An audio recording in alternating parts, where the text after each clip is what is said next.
নমস্কার, আমি সুমন্ত পাল পূর্ব বর্ধমান থেকে বলছি। আজ আমাদের আলোচ্য বিষয়বস্তু হচ্ছে টু ডিঅক্সি ডি গ্লুকোজ।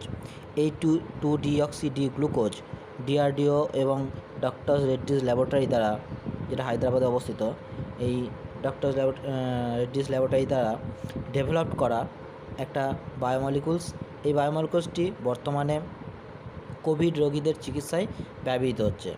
প্রথমেই আমরা এই টু ডিঅক্সি ডি গ্লুকোজ বা টু ডিজি যাকে আমরা সংক্ষেপে বলি, এর মেডিসিনাল ইউজ বা এর মোড অফ অ্যাকশন জানার পূর্বেই আমরা একটু দেখে নেব এই টু ডিঅক্সি ডি গ্লুকোজ বলতে আমরা কি বুঝি। প্রথমে আমরা দেখতে পাচ্ছি এই যে টু ডিঅক্সি ডি গ্লুকোজ টার্মটা মানে কি। প্রথমে আমরা আলোচনা করব টু ডি গ্লুকোজ মানে নিয়ে। এই টু ডি গ্লুকোজ জিনিসটা কি না, গ্লুকোজ যাকে আমরা জানি, যাকে আমরা কি বলি, ব্লাড সুগার বলা হয়। গ্লুকোজের আরেক নাম হচ্ছে ব্লাড সুগার, অর্থাৎ রক্ত শর্করা বলা হয়। এই গ্লুকোজ আমাদের পরিবেশে দুটো রূপে থাকতে পারে। সবচেয়ে বেশি যে রূপে থাকে সেটা হচ্ছে ডি গ্লুকোজ রূপে থাকে, আর খুব অল্প রূপে এল ফর্মে থাকে। অর্থাৎ গ্লুকোজ দুটো রূপে থাকতে পারে, একটা হচ্ছে ডি গ্লুকোজ, একটা হচ্ছে এল গ্লুকোজ। এই ডি এবং এল এরা পরস্পরের বলা হয় আইসোমার। আইসোমার জিনিসটা কি না, প্রথমে আমি ধরে নিই এটা একটা ওয়ার্ড, আমি লিখছি বি। একে যদি আমি দর্পণে ফেলি তার আমি উল্টো প্রতিবিম্ব পাবো, অর্থাৎ এরকম প্রতিবিম্বটা পাবো। এই যে প্রতিবিম্ব যেটা পাচ্ছি এটা কি একে অপরের পরস্পরের প্রতিবিম্ব আমরা বলতে পারি, উল্টো প্রতিবিম্ব বলতে পারি। তেমনি ডি এবং এল গ্লুকোজ, অর্থাৎ ডি গ্লুকোজ এবং এল গ্লুকোজ এরা পরস্পরের ঠিক উল্টো প্রতিবিম্বের নাই। অর্থাৎ ডি গ্লুকোজের যা গঠন তাকে যদি আমরা দর্পণে ফেলি তার গঠনটাকে, তাহলে ঠিক যে উল্টো গঠনটা পাবো তাকে বলা হয় এল গ্লুকোজ। এই ডি এবং এল সায়েন্টিফিক ভাষায় বলা হয় এরা পরস্পরের স্টিরিও আইসোমার বা এনানসিওমারও বলা হয়, পরস্পরের। প্রথমেই তাহলে আমরা একবার দেখে নিই এই যে গ্লুকোজ যেটা বলছি, তাহলে গ্লুকোজের গঠনটা কেমন। গ্লুকোজের গঠন যদি দেখি দুটো মডেলে আমরা নামাতে পারি। প্রথম হচ্ছে এটা ফিশার মডেল, একটা বলা হয় হাওয়ার্থ মডেল। প্রথমে আমরা ফিশার মডেলটা একটু দেখে নিই। CHOCH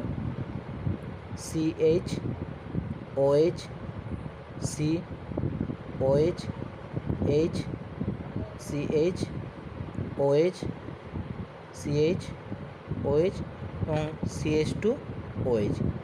এটা হচ্ছে ডি গ্লুকোজের গঠন। এটার যে গঠনটা সেটা হচ্ছে ডি গ্লুকোজ। এই ডি গ্লুকোজকে যদি আমরা এখন এরকম একটা দর্পণ, সেই দর্পণে যদি আমরা তার গঠনটাকে ফেলি, ঠিক তার উল্টো প্রতিবিম্ব পাবো, অর্থাৎ CHO, অর্থাৎ পার্শ্ববর্তী যে OH এবং H এদের পরিবর্তন হবে, অর্থাৎ এখানটায় OH, H, তারপরে এটা হবে H, এটা হবে OH, এটা হবে OH,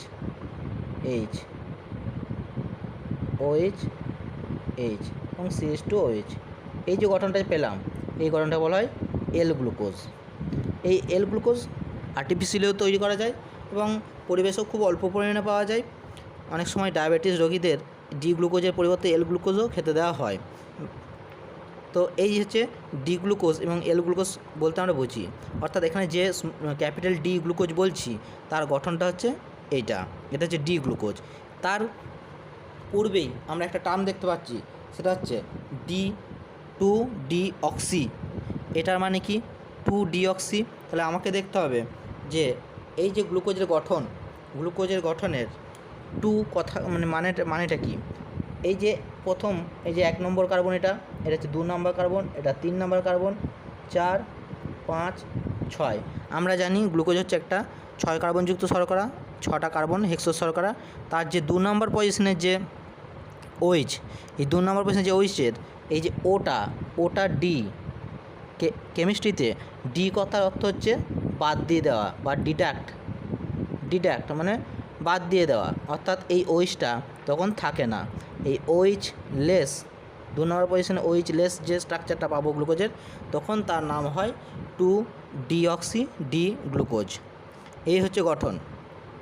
এটা আমরা দেখালাম ফিশার মডেলে গঠনটা। হাওয়ার্ড মডেলেও যদি গঠনটা দেখানো যেত তাহলে গঠনটা হতো এরকম। এটা এই মডেলটার নাম হচ্ছে পায়ানোজ গঠন। এই মডেলেও হাওয়ার্ড মডেল বলা হয় বা পায়ানোজ স্ট্রাকচার, যার এইচ ওএইচ, এখানে H OH, OH H, OH H, এখানে এইচ এবং এটা CH2 OH। এই যে 2 নম্বর পজিশনে যে কার্বন, এটা অর্থাৎ এটা 1 নম্বর কার্বন, এটা 2 নম্বর কার্বন। এই 2 নম্বর কার্বনের যেটা 2 নম্বর কার্বনের এই যে ওটা থাকবে না, না থাকলে তখন তার নাম হবে 2-ডিঅক্সি-ডি গ্লুকোজ বলতে পারি বা গ্লুকোপাইরানোজ বলতে পারি।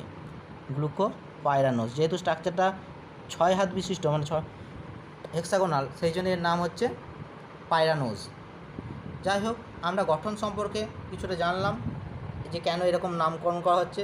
এরপরে আমরা আসবো এই 2-ডিঅক্সি-ডি গ্লুকোজের কিছু ডিটেলস সম্পর্কে। ডিটেলস কি না, এর আরেক নাম হচ্ছে সিউডো গ্লুকোজ। বর্তমানে এই 2-ডিঅক্সি-ডি গ্লুকোজের আরেক নাম বলা হচ্ছে সিউডো গ্লুকোজ।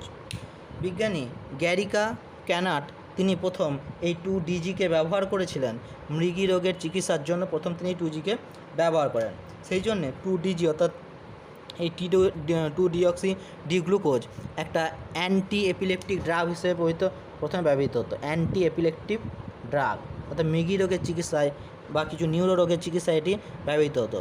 এমনকি অ্যালজাইমার্স ডিজিজেও অনেক সময় এই 2G বা কিছু কার্ডিয়াক ডিজিজে 2-ডিজিকে ব্যবহার করা হয়।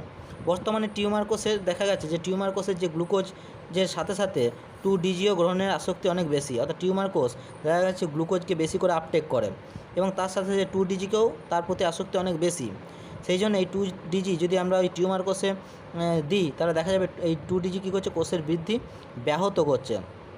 কিন্তু ক্যান্সার কোষে 2-ডিজি কীভাবে টিউমার কোষের বৃদ্ধি ব্যাহত করে বা বন্ধ করে তা সঠিকভাবে এখনও পর্যন্ত জানা যায়নি। তবুও আমরা বলতে পারি বর্তমানে এটিকে অ্যান্টি ক্যান্সারাস ড্রাগ হিসেবেও ব্যবহার করা হচ্ছে। অ্যান্টি ক্যান্সারাস ড্রাগ হিসেবেও ব্যবহার করা হচ্ছে একে, অর্থাৎ ক্যান্সার রোগের চিকিৎসায় কেমোথেরাপিতে এই 2-ডিজিকে কিন্তু ব্যবহার করা হয়। পূর্বে এই 2-ডিজিকে মানে শুধুই যে মৃগী রোগ আর ক্যান্সার রোগের চিকিৎসা ব্যবহার করা তা নয়, আর এই 2-ডিজিকে দেখা গেছে বিভিন্ন ভাইরাস ঘটিত যে সমস্ত রোগ বা বিভিন্ন ভাইরাসের বিরুদ্ধেও এই 2-ডিজিকে ব্যবহার করা হয়েছে। যেমন হার্পিস সিমপ্লেক্স ভাইরাস, যেটা আমাদের জেনিটাল ওয়ার্ড ডিজিজ বা জননেন্দ্রিয়ে যে আঁচিল হয় সেই আঁচিলগুলো তৈরি করে এই হার্পিস সিমপ্লেক্স ভাইরাস। এটা কিন্তু এক ধরনের STD রোগ বা সেক্সুয়ালি ট্রান্সমিটেড ডিজিজের মধ্যে পড়ে। তাছাড়া হচ্ছে রাউস সার্কোমা ভাইরাস, এটা এক ধরনের টিউমার সৃষ্টিকারী ভাইরাস। রাউস সার্কোমা ভাইরাস অর্থাৎ বেশিরভাগ যোগ কলায় বা পেশিকলাতে এরা টিউমার সৃষ্টি করে। ইনফ্লুয়েঞ্জা ভাইরাস, আমরা পরিচিত ইনফ্লুয়েঞ্জা ভাইরাসের নামের সাথে। তাছাড়াও সেমিকি ফরেস্ট ভাইরাস, কাপুসিস সার্কোমা ভাইরাস, এটাও এক ধরনের টিউমার, বডিতে লালচে লালচে আঁচিল হয় এই কাপুসিস সার্কোমা ভাইরাসের জন্য। রাইনো ভাইরাস আমাদের যেটা কমন কোল্ড ভাইরাস তাকেই রাইনো ভাইরাস বলা হয়। প্রায় 100 রকমের প্রজাতি আছে। Porcine epidemic diarrhoea virus, avian corona virus প্রভৃতি ভাইরাসের বিরুদ্ধে এই 2-ডিজিকে ব্যবহার পূর্বে হয়েছে, অর্থাৎ এটি একটি অ্যান্টিভাইরাল ড্রাগ হিসেবেও ব্যবহৃত হয় বা বর্তমানে হচ্ছে। এই যে 2-ডিজি ওষুধটি বর্তমানে আরও একটু উন্নত করে বা ডেভেলপ করা হয়েছে কার দ্বারা না, DRDO, defence research development organisation এবং এর অন্তর্গত যে একটা ইনস্টিটিউট যার নাম হচ্ছে institute of nuclear medicine and allied science, এটা একটা সংস্থা, DRDO অন্তর্গত একটি সংস্থা। এই সংস্থা এবং ডক্টর রেড্ডিস ল্যাবরেটরি এই দুজনের যৌথ উদ্যোগে 2-ডিজিকে করোনা রোগের চিকিৎসায় ব্যবহৃত হচ্ছে এবং এরা মোটামুটি ফার্স্ট ফেজ এবং সেকেন্ড ফেজ ট্রায়ালের পর মোটামুটি জানিয়েছে প্রেস কনফারেন্স করে, যদিও এদের এখনও কোনো পাবলিকেশন নেই, কোনো তথ্য মানে লিখিত তথ্য এখনও কোনো পেপারে পাবলিশড হয়নি। শুধুমাত্র একটা প্রেস কনফারেন্স করে শুধুমাত্র জানিয়ে দেওয়া হয়েছে যে 2-ডিজি করোনা রোগের চিকিৎসায় একটা সুফল দিচ্ছে, সেটা ফার্স্ট ফেজ এবং সেকেন্ড ফেজ ট্রায়ালে জানানো হয়েছে। এখনও পর্যন্ত থার্ড ফেজ ট্রায়াল কিন্তু 27টি হসপিটালে চলছে, এখনও পর্যন্ত কমপ্লিট হয়নি। নেক্সট, পরবর্তীকালে এই যে the drug controller general of India অর্থাৎ DCGI যাকে বলা হচ্ছে, এই DCGI বর্তমানে এই সংকটকালীন পরিস্থিতিতে কোভিড-19 পরিস্থিতিতে কী করেছে না এই অসুস্থ রোগীদের দেহে 2DGকে অ্যান্টি কোভিড ওরাল ড্রাগ হিসেবে ব্যবহারের অনুমতি বা সম্মতি দিয়েছে। এই 2DG কী করছে, হসপিটালে যে ভর্তি হওয়া যে রোগীদের, অর্থাৎ যে সমস্ত রোগীরা খুবই সিভিয়ারলি ইনফেক্টেড হয়েছে কোভিড-19-এ, সেই সমস্ত অর্থাৎ মরণাপন্ন এবং সংকটাপন্ন রোগী এবং মডারেটলি ইনফেক্টেড যে কোভিড পেশেন্ট, তাদেরকে কিন্তু এই 2DG দেওয়া হচ্ছে। এবং দেখা গেছে তাদের উপর প্রয়োগ করে দেখা গেছে প্রায় 3 দিনের মধ্যে তারা কোভিড নেগেটিভের হচ্ছেন, কোভিড নেগেটিভ হয়ে যাচ্ছে। মাত্র 3 দিন, 2.5 থেকে 3 দিনের মধ্যে দেখা যাচ্ছে তারা কোভিড নেগেটিভ হয়ে যাচ্ছে। এবং এই 2DG ব্যবহারের ফলে কী হয়েছে, কৃত্রিমভাবে অক্সিজেন গ্রহণের যে আকাঙ্ক্ষা বা নির্ভরতা সেটা কিন্তু কমিয়ে ফেলা যাচ্ছে। অর্থাৎ দেখা যাচ্ছে এই যে অক্সিজেন কনসেন্ট্রেটর বা অক্সিজেন সিলিন্ডার বা অক্সিজেন নেওয়ার প্রতি এই যে প্রবণতা বা নির্ভরতা, এটা অনেকটা কমিয়ে দিচ্ছে এই 2DG। ঠিক আছে, কীভাবে কমিয়ে দিচ্ছে সেটা আমরা পরে একবার মোড অফ অ্যাকশনে আমরা সেটা দেখে নেব। নেক্সট আমরা কিছু প্রশ্নতে আসার আগে একবার ডাইরেক্ট কার্যকারিতাতে চলে আসি, অর্থাৎ মোড অফ অ্যাকশন। এই মোড অফ অ্যাকশনে যে এই যে 2DG ব্যবহার করছি, এই 2DG কীভাবে আমাদের শরীরে কাজ করছে বা ভাইরাসকে কীভাবে তার সংখ্যাটা বা মাল্টিপ্লিসিটি অফ ইনফেকশনটাকে, MOI যেটা বলা হয়, সেই মাল্টিপ্লিসিটি অফ ইনফেকশনটাকে কমিয়ে দিচ্ছে। সেটা প্রথম যেটা ধারণা, 1 নম্বর ধারণা, এই যে 2DG যেটা গ্লুকোজ অ্যানালগ হিসেবে ব্যবহৃত হয়, গ্লুকোজের অ্যানালগ হিসেবে ব্যবহৃত হচ্ছে এই 2DG। এবং বলছে এই গ্লাইকোলাইসিস প্রক্রিয়ায় এই বাধা দান করে, গ্লুকোজ 6-ফসফেট উৎপাদন বন্ধ করে কম্পিটিটিভ ইনহিবিশনের মাধ্যমে। অর্থাৎ যে হেক্সোকাইনেজ এনজাইম, আমরা যদি গ্লাইকোলাইসিস প্রক্রিয়াটা একটু চোখ রাখি তাহলে দেখতে হবে গ্লাইকোলাইসিসের প্রথম স্টেপে সেখানে কি হচ্ছে, গ্লাইকোলাইসিসের প্রথম স্টেপস, সেই প্রথম স্টেপে সেখানে ব্যবহৃত হচ্ছে গ্লুকোজ। প্রথমে গ্লুকোজ থেকে তৈরি হয় গ্লুকোজ 6-ফসফেট, গ্লুকোজ 6-ফসফেট তৈরি হয় এবং এই স্টেপটাতে সাহায্য করে হেক্সোকাইনেজ বলে একটা উৎসেচক, হেক্সোকাইনেজ বলে উৎসেচক।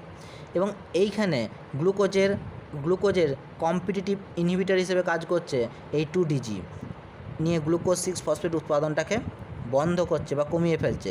এর ফলে কি, যে পরবর্তী স্টেপ অর্থাৎ গ্লুকোজ 6-ফসফেট থেকে পরবর্তীকালে যেটা হচ্ছিল ফ্রুক্টোজ 6-ফসফেট বা ফ্রুক্টোজ 1,6-বিসফসফেট হতে হতে পরবর্তীকালে লাস্টলি হচ্ছিল পাইরুভিক অ্যাসিড, অর্থাৎ গ্লুকোজের যে লাস্ট এন্ড প্রোডাক্ট সেটা হচ্ছে পাইরুভিক অ্যাসিড। তাহলে এই যে পাইরুভিক অ্যাসিড পথটা কী হচ্ছে, তৈরি হওয়াটা ব্লক হয়ে যাচ্ছে, অর্থাৎ এখানেই থেমে যাচ্ছে। আর ভাইরাস তার রেপ্লিকেশনের জন্য বেশিরভাগ ব্যবহার করে অ্যানারোবিক রেসপিরেশন, কি বেশি তারা প্রেফার করে, অর্থাৎ তারা বেশিরভাগ কোষের সাইটোপ্লাজমেই গ্লাইকোলাইসিস প্রক্রিয়াকে কাজে লাগে, কারণ গ্লাইকোলাইসিস প্রক্রিয়ায় কোনো অক্সিজেন ডাইরেক্টলি ইউজ হয় না। তো তার ফলে কী হয়, ভাইরাসদের রেপ্লিকেশনের সুবিধা হয় গ্লাইকোলাইসিস প্রক্রিয়ার মাধ্যমে, এবং গ্লাইকোলাইসিস প্রক্রিয়ার মাধ্যমে ভাইরাসের সবথেকে বেশি এনার্জি তারা কনজামস করে। তো তারা সাধারণত ডাইরেক্টলি মাইটোকন্ড্রিয়ার ভেতরে প্রবেশ করতে চায় না, বা মাইটোকন্ড্রিয়ার এনার্জিটাকে তারা ব্যবহার করতে চায় না। তারা বেশিরভাগ কোষের সাইটোপ্লাজমে যে গ্লাইকোলাইসিস প্রক্রিয়ার মাধ্যমে শক্তি উৎপাদন হয়, সেই শক্তি থেকে ভাইরাসরা নিজেদের শক্তিটাকে আপটেক করতে চায়, বা গ্লাইকোলাইসিস প্রক্রিয়ায় তারা বেশি এই প্রক্রিয়াটাকে চালিয়ে যেতে চায়। তাদের যে রেপ্লিকেশন প্রক্রিয়া, তারা যে সমস্ত এনার্জি এগুলো পেতে চায় গ্লাইকোলাইসিস প্রক্রিয়ার মাধ্যমে। তো এই 2DG ব্যবহারের মাধ্যমে কী হচ্ছে, কোষের বিশেষত দেখা যাচ্ছে ফুসফুসের যে কোষগুলোতে 2DG যাওয়ার ফলে ফুসফুসের কোষে যে এই গ্লাইকোলাইসিস প্রক্রিয়াটা কী হয়ে যাচ্ছে, কিছুটা থেমে যাচ্ছে। থেমে যাওয়ার ফলে কী হচ্ছে, ভাইরাসরা তাদের রেপ্লিকেশনের জন্য প্রয়োজনীয় যে এটিপি বা প্রয়োজনীয় যে শক্তি সেটা পাচ্ছে না, বা রেপ্লিকেশনের জন্য যে এনার্জি প্রয়োজন সেই এনার্জিটা পাচ্ছে না। ফলে ভাইরাস কী হচ্ছে, ভাইরাসের যে রেপ্লিকেশন প্রক্রিয়ার মাধ্যমে তার যে সংখ্যা বৃদ্ধি, মাল্টিপ্লিসিটি, সেই মাল্টিপ্লিসিটিটা হল্ট করে যাচ্ছে, খুবই তাড়াতাড়ি হল্ট করে যাচ্ছে, যেহেতু তারা এনার্জি পাচ্ছে না। এবং ভাইরাস যদি এইভাবে যদি এনার্জি না পায়, রেপ্লিকেশন করতে না পারে, সে কিন্তু নিজের সংখ্যা বাড়াতে পারবে না। সংখ্যা বাড়াতে না পারলে আমাদের যে ইনফেক্টিভিটি রেট সেটা বা সেল যে ইনফেকশন সেটা অনেকটা কমে যাবে। ফলে এই 2DGকে এই প্রক্রিয়া বা এই মেকানিজমে কিন্তু ব্যবহার করা হচ্ছে, গ্লাইকোলাইসিসকে থামিয়ে দেওয়া হচ্ছে। কিন্তু প্রশ্ন আসবে, এই যে গ্লাইকোলাইসিসকে থামিয়ে দেওয়া হচ্ছে তাহলে কি আমাদের কোষেও তো ক্ষতি হচ্ছে, আমাদের কোষের তো গ্লাইকোলাইসিস প্রক্রিয়া তাহলে চলছে না, আমাদের কোষেও তো এনার্জি উৎপাদন বন্ধ হয়ে যাবে। কিন্তু আমাদের কোষ শুধুই যে গ্লাইকোলাইসিস প্রক্রিয়ার মাধ্যমেই যে সেই ক্রেবস চক্রে এন্ট্রি করবে তা নয়, কোষের বিভিন্ন মেকানিজম আছে, কোষের আরও বাইপাস রিয়াকশান আছে, যেমন NR পাথওয়ে করতে পারে, পেন্টোজ ফসফেট পাথওয়ে করতে পারে, হ্যাঁ, তারপরে গ্লাইঅক্সাইলেট সাইকেল আছে, অন্যান্য বাইপাস রিয়াকশানগুলো কোষ করতে পারে।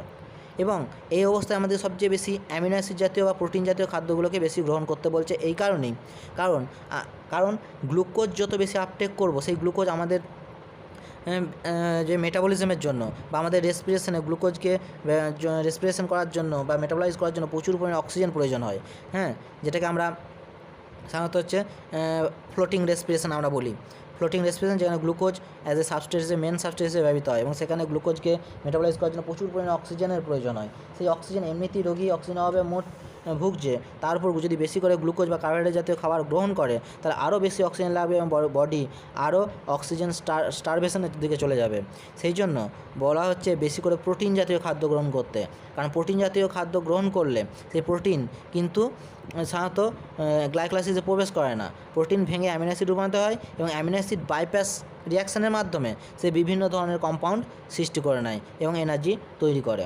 অর্থাৎ গ্লাইকোলাইসিস প্রক্রিয়াটাকে কী করা যায়, কিছুটা ওভারকাম করা যায় বা কিছুটা বাইপাস করা যায়। গ্লাইকোলাইসিস প্রক্রিয়াটাকে বাইপাস করলে ভাইরাসের যে রেপ্লিকেশন প্রক্রিয়াটা অনেকটা হল্ট হয়ে যায় এবং মাল্টিপ্লিসিটি অফ ইনফেকশন অনেক কমে যায়। তাহলে এই হচ্ছে একটা ধারণা যে কীভাবে এই 2DG আমাদের শরীরে কাজ করছে এবং কীভাবে ভাইরাসের যে সংখ্যাটাকে কমিয়ে দিচ্ছে।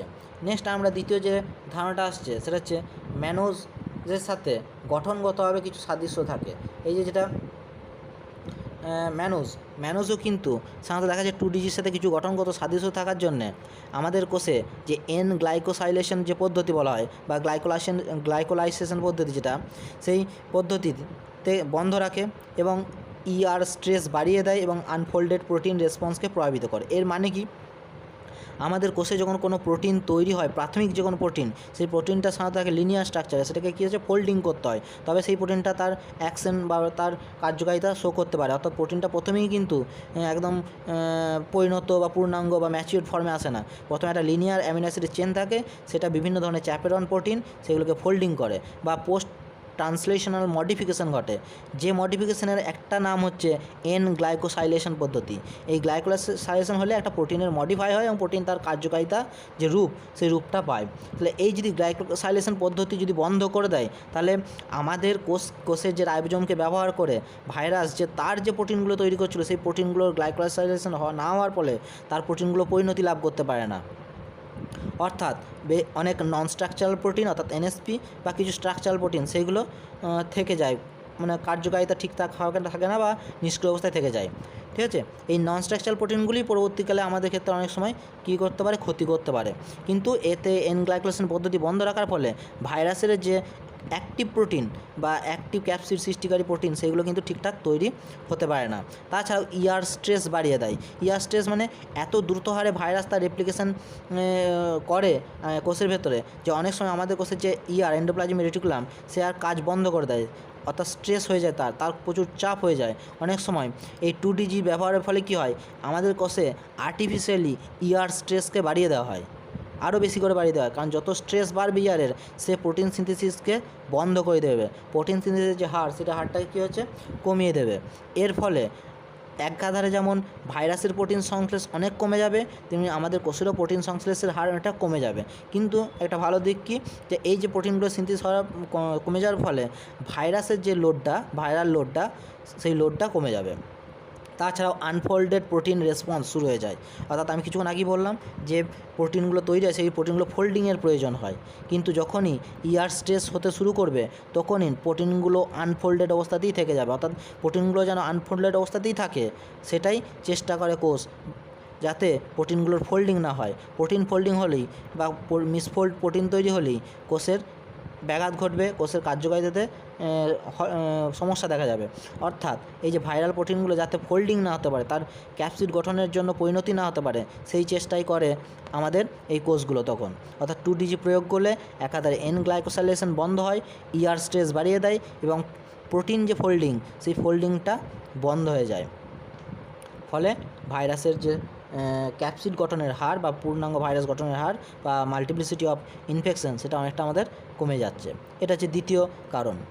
তৃতীয় যেটা দেখা যাচ্ছে 2DG ব্যবহারের একটা সায়েন্টিফিকভাবে একদম যেটা জার্নালে প্রকাশিত হয়েছে, সেই প্রকাশিত যে তথ্য অনুযায়ী বলছি, সেই জার্নালটার নাম হচ্ছে journal of receptors and signal transduction বলে একটা জার্নাল আছে। সেই পত্রিকায় তারা প্রকাশিত করেছে। সেই প্রকাশিত অনুযায়ী তারা কি বলছে না, এই যে 2DGকে যারা মানে অর্থাৎ 2-ডিঅক্সি গ্লুকোজ, এই 2-ডিঅক্সি যে গ্লুকোজ এই ব্যবহারটাকে তারা কী করেছে না, তারা 2-ডিঅক্সি তারা যে NSP10 বলছি, NSP10 এবং NSP16 যে মিথাইল ট্রান্সফারের যে টার্মটা আমরা লিখেছি, NSP কথার মানে হচ্ছে নন স্ট্রাকচারাল প্রোটিন। কিছুক্ষণ আগেই আমরা টার্মটা বলেছি। এই নন স্ট্রাকচারাল প্রোটিন গঠনে সাধারণত যে এনজাইমগুলো সাহায্য করে তার নাম হচ্ছে NSP10 এবং NSP16 মিথাইল ট্রান্সফারেজ। তাছাড়াও কিছু প্রোটিয়েজ এনজাইম যেটা মেন প্রোটিয়েজ এবং মিথাইল ট্রান্সফারেজ স্টিমুলেটারি কিছু কমপ্লেক্স আছে। এই কমপ্লেক্সের সাথে সাধারণত 2DG খুব ভালোভাবে ডকিং করতে পারে। ডকিং যার স্কোর হচ্ছে -5.8, মানে এত স্টাইলি ডক করতে পারে। ফলে 2DG আমি যত ব্যবহার করব এই সমস্ত যে প্রোটিন তাদের কার্যকারিতা কিন্তু কমে যাবে। অর্থাৎ এর কাজ কি না, এই সমস্ত প্রোটিনগুলোর সাথে 2DG কী করছে, ডক করে যাচ্ছে। ডক মানে হচ্ছে খুব সহজে বাইন্ড করে যাচ্ছে। এবং এই যে মেকানিজমটা তারা দেখেছিল XP mode of grid based ligand docking energetic software, যাকে বলা হয় গ্লাইড সফটওয়্যার। এই সফটওয়্যারের মাধ্যমে তারা পরীক্ষা নিরীক্ষা করে দেখেছিলেন যে খুব ভালোভাবে এই 2DG এই তিনটে যে প্রোটিন অর্থাৎ একটা NSP10-16 যে মিথাইল ট্রান্সফারেজ মেন প্রোটিয়েজ এবং মিথাইল ট্রান্সফারেজ স্টিমুলেটরি কমপ্লেক্স এর সাথে বাইন্ড করে যাচ্ছে।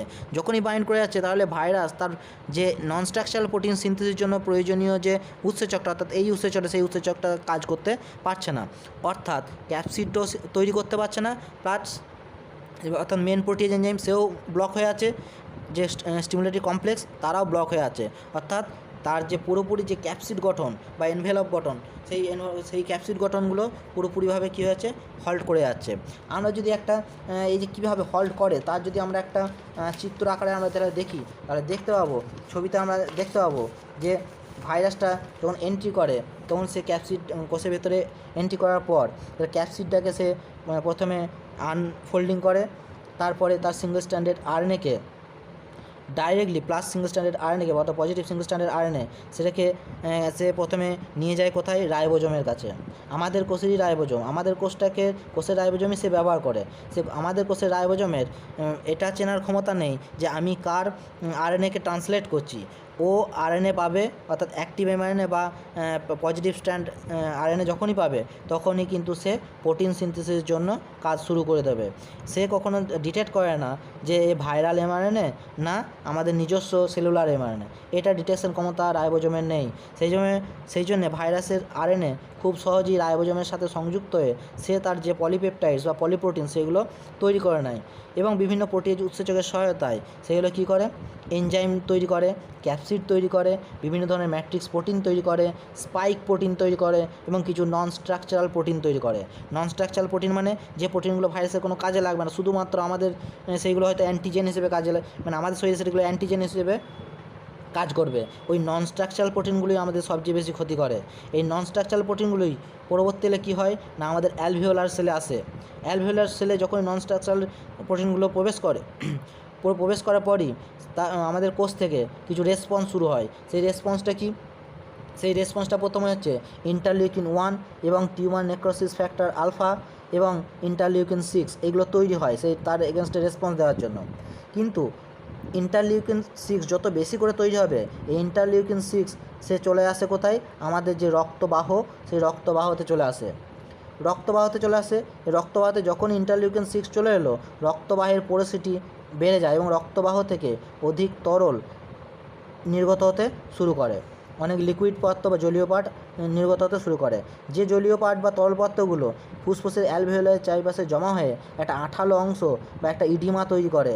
এর ফলে এই নিউমোসাইট যে কোষ সেলটা পরবর্তীকালে আর বেশি ফুলতে পারে না, অর্থাৎ সে অক্সিজেন তার ক্যাপাসিটিটা আস্তে আস্তে কমতে থাকে, কারণ চারিপাশে আঠার মতো একটা কভারিং তৈরি হয়ে যায়। ফলে নিউমোসাইটস বা যে অ্যালভিওলার সেলটা, সেই অ্যালভিওলার সেল কিন্তু বেশি করে অক্সিজেন আর নিজের ভিতরে আপটেক করতে পারে না এবং যে রোগী তার কিন্তু শ্বাসকষ্ট তখন অনুভব হয়। একই সাথে সাথে আমাদের রক্তে থাকা যে নিউট্রোফিল, সেই নিউট্রোফিলগুলো প্রচুর পরিমাণে রিঅ্যাক্টিভ অক্সিজেন স্পিসিস তৈরি করে। যে রিঅ্যাক্টিভ অক্সিজেন স্পিসিসগুলো অ্যালভিওলার সেলগুলোকে ড্যামেজ করতে শুরু করে, অর্থাৎ ধ্বংস করতে শুরু করে দেয়। তাহলে একাধারে যেমন চারিপাশে ইডিমা তৈরির জন্য আমাদের সমস্যা হচ্ছে, আমাদের রক্তের যে নিউট্রোফিল সেও আবার কী করছে, অ্যালভিওলাইগুলোকে ড্যামেজ করতে শুরু করে দিচ্ছে। ফলে আমাদের তখন কী শুরু হচ্ছে, শ্বাসকষ্ট শুরু হয়ে যাচ্ছে। তার ফলে আমাদের তখন আর্টিফিশিয়াল ভেন্টিলেশনের প্রয়োজন হচ্ছে। তো এই যে সমস্যাটা কি না, যে নন স্ট্রাকচারাল প্রোটিন যেটা বলছিলাম, নন স্ট্রাকচারাল প্রোটিনগুলোকে পুরোপুরিভাবে ব্লক করছে কে, এই 2DG ব্লক করছে পুরোপুরিভাবে এই নন স্ট্রাকচারাল প্রোটিনগুলোকে। ফলে আমাদের পরবর্তী যে অ্যালভিওলাই যে পার্টটা, অ্যালভিওলাইগুলো অনেকটা সুস্থ থাকছে, স্বাভাবিক থাকছে এবং অক্সিজেন গ্রহণ করতে সক্ষম হচ্ছে। ফলে নন স্ট্রাকচারাল প্রোটিনগুলো আর ক্ষতি করতে পারছে না। এইভাবে ভাইরাসটা তার কী হচ্ছে, আস্তে আস্তে সংখ্যাটাকে সে আর বাড়াতে পারছে না। তো এইভাবে এই হচ্ছে 2-ডিঅক্সি-ডি গ্লুকোজের যে বিভিন্ন মোড অফ অ্যাকশন সেই সম্পর্কে আমরা জানলাম। এবার কিছু প্রশ্নতে আমরা চলে আসি। প্রশ্নটা কি না, এই যে 2DG কি কোভিড-19 সমস্ত মিউট্যান্টের বিরুদ্ধেই ক্রিয়াশীল? হ্যাঁ, এই 2DG কিন্তু কোভিড-19 সমস্ত মিউট্যান্টের বিরুদ্ধেই ক্রিয়াশীল। 2DG এর কি 3টে ট্রায়াল হয়ে গেছে? না, এখনও পর্যন্ত 3টে ট্রায়াল কিন্তু এখনও পর্যন্ত হয়নি। সাধারণত এর ফার্স্ট ফেজ এবং সেকেন্ড ফেজ হয়েছে, সেকেন্ড ফেজ 2Bটাও হয়েছে। এই 2Bতে প্রায় দেখা গেছে যে প্রায় এই যে ট্রায়ালটা যেটা করা হয়েছিল 2 এবং 2Bতে, তার সুফল পাওয়ার পর DCGI অর্থাৎ drug control general of India সে 2DGকে ফেজ 3তে ট্রায়ালের জন্য নভেম্বর 2020-তে অনুমোদন বা অনুমতি দিয়েছে। 2020 সালের মার্চ মাসে দ্য পিট ব্রাইট ইনস্টিটিউট, যেটা ইউকেতে অবস্থিত, তারা পরীক্ষা নিরীক্ষা করে দেখেছেন যে 2DG ব্যবহারের ফলে অ্যাভিয়ান করোনা ভাইরাল লোড প্রচুর পরিমাণে কমে যাচ্ছে। এটাও কিন্তু একটা পরীক্ষা নিরীক্ষার মাধ্যমে দেখা গেছে যে অ্যাভিয়ান করোনা ভাইরাস কিন্তু 2DGতে অনেক কমে যাচ্ছে। এই ফেজ 2 যে ট্রায়াল হয়েছিল, ফেজ 2 ট্রায়ালে সাধারণত 220 জনকে পেশেন্টকে নেওয়া হয়েছিল বিভিন্ন ইউপি থেকে, অর্থাৎ উত্তরপ্রদেশ, ওয়েস্ট বেঙ্গল, গুজরাট, দিল্লি, মহারাষ্ট্র, তেলেঙ্গানা, রাজস্থান, তামিলনাড়ু এবং কর্ণাটকও থেকে সমস্ত পেশেন্টদের নেওয়া হয়েছে এবং তাদের ওপর 2DG প্রয়োগ করে দেখা গেছে মাত্র 3 দিনেই তাদের আর সাপ্লিমেন্টারি অক্সিজেনের কোনো প্রয়োজন হচ্ছে না। যদিও এই 2DG এখনও পর্যন্ত আনঅ্যাপ্রুভড একটা ড্রাগ, ঠিক। এবং CCMB যেটা অর্থাৎ centre for cellular molecular biology হায়দ্রাবাদে, তারা জানিয়েছে 2DG দুর্ধর্ষভাবে এই ভাইরাসদের মেরে ফেলতে সক্ষম হচ্ছে। পূর্বেই আমরা বলেছি, যদিও DRDO বা ডক্টর রেড্ডি ল্যাবরেটরি তারা এখনও পর্যন্ত কোনো পেপার পাবলিশ করেনি। তারা শুধুমাত্র প্রেস রিলিজ করে বলেছে যে 2DG খুব সুন্দরভাবে কাজ করছে। ফেজ 3 ট্রায়াল চলছে, 27টি হসপিটালে এটা চলছে। 2DG নেক্সট আমরা চলে আসছি যে এই যে ডায়াবেটিস রোগীদের কি এই 2DG গ্রহণ করা যেতে পারে? 2DG অবশ্যই গ্রহণ করা যেতে পারে ডায়াবেটিস রোগীদের। এটা কোনো রক্তে গ্লুকোজের কোনো প্রভাবকে বা প্রভাবিত করবে না। 2DG ব্যবহারে কোনো পার্শ্ব প্রতিক্রিয়া আছে? 2DG ব্যবহারে দেখা যাচ্ছে সেরকম কোনো পার্শ্ব প্রতিক্রিয়া নেই, কোনো পার্শ্ব প্রতিক্রিয়া এখনও পর্যন্ত ধরা পড়েনি। 2DG ব্যবহারে ইসিজির কি পরিবর্তন আছে? হ্যাঁ, দেখা যাচ্ছে যে 2DG যদি অধিক ব্যবহার করা হয়, কিছু ইসিজি যেটা ইলেকট্রোকার্ডিওগ্রাম, এই ইলেকট্রোকার্ডিওগ্রামের যে কিউ এবং টি দুটো পার্ট আছে, সেই কিউটি এর মধ্যে যে গ্যাপ, সেই গ্যাপটা অনেকটা বেড়ে যায়, যেটা অনেক সময় কার্ডিয়াক অ্যারেস্টের একটা ইন্ডিকেশন। কিউটি যে গ্যাপটা বেড়ে যাওয়ার ফলে কার্ডিয়াক অ্যারেস্ট হওয়ার সম্ভাবনা থাকতে পারে, ঠিক আছে। তো যাদের কার্ডিয়াক প্রবলেম আছে তাদেরকে একটু সতর্কতার সাথে এই 2G ব্যবহার করতে হবে। এই যে 2DG মানুষের উপর প্রয়োগ এবং তার প্রভাব নিয়ে কি বিস্তারিত কোনো তথ্য আছে? না, 2DG এই মানুষের প্রয়োগ এবং তার প্রভাব নিয়ে বিস্তারিত কোনো তথ্য এখনও পর্যন্ত নেই যে করোনা ভাইরাসের ওপর কেমন এর প্রভাব। এই সবে মাত্র এই 2DGকে করোনা ভাইরাসের ওপর বা হিউম্যান করোনা ভাইরাসের ওপর ব্যবহার করা হচ্ছে, এর ওপর কোনো বিস্তারিত তথ্য নেই। DRDOর যে মুখপাত্র সতীশ রেড্ডি, DRDOর যে কোভিড-19 মেডিসিন আপৎকালীন পরিস্থিতিতে ব্যবহারের তারা অনুমতি দিয়েছেন 11ই মে 2021 থেকে, এবং এটাকে পরবর্তীকালে বাজারে অধিক পরিমাণে অ্যাভেলেবেল করা হবে সেই সম্পর্কেও তারা জানিয়েছেন। এই 2DG ওষুধের দাম মোটামুটি 500 থেকে 600 মতো হতে পারে। পরবর্তীকালে সরকার তার প্রয়োজন মতো আরও দাম কমাতে পারে। তবে 2DGকে স্যাশেট বা প্যাকেট ফর্মে পাওয়া যায়, জলে গুলে এটাকে খাওয়া যেতে পারে। তো এই হলো 2DGর ওপর আমাদের বিস্তারিত তথ্য। ধন্যবাদ।